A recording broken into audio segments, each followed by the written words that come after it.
টঙ্গী ইজতেমা ময়দানে গভীর রাতে উগ্র সন্ত্রাসী সাদপন্থীদের অতর্কিত বর্বরোচিত হামলায় ৪ জনের মৃত্যুসহ শতাধিক আহত ও নিখোঁজের ঘটনায় তীব্র প্রতিবাদ জানিয়ে হামলাকারীদের দ্রুত গ্রেফতার ও সাদপন্থীদের নিষিদ্ধের দাবিতে মানববন্ধন ও প্রতিবাদে বিক্ষোভ সমাবেশ করা হয়েছে। বৃহস্পতিবার সকাল ১১টায় ঠাকুরগাঁও জেলার ওলামায়ে কেরাম, তৌহিদি জনতা ও তাবলিগ জামাত বাংলাদেশের আয়োজনে একটি বিক্ষোভ মিছিল বের হয়।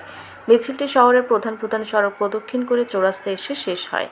সেখানে তারা ঘণ্টাব্যাপী এক মানববন্ধন কর্মসূচি পালন করেন। এ সময় বক্তারা বলেন, সাদপন্থীরা খুনি, এরা সন্ত্রাসীদের দোসর হিসেবে কাজ করছে এদেশকে ধ্বংস করে দেওয়ার জন্য। ২০২৪-এর গণ অভ্যুত্থানের পর আমরা আর চুপ করে থাকতে পারি না। টঙ্গীর ইজতেমায় তারা সন্ত্রাসী হামলা চালিয়ে আমাদের ভাইদের খুন করেছে, আহত করেছে।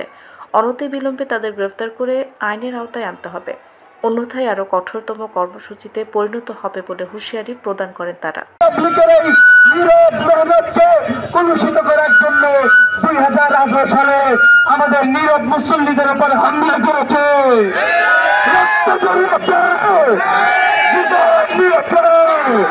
আমরা কখনো নীরব ছিলাম, কিন্তু কারোর দত্ত ঘটিয়ে এই সময়ে আমাদের ২০২৪-এর গণঅভ্যুত্থানের পরে নীরব স্বাধীন এই বাংলাদেশে আবার রাতের গভীরে তার চেলা চামুন্ডাদের দিয়ে আমার ভাইদের রক্ত ধরিয়েছে, জীবন নিয়েছে।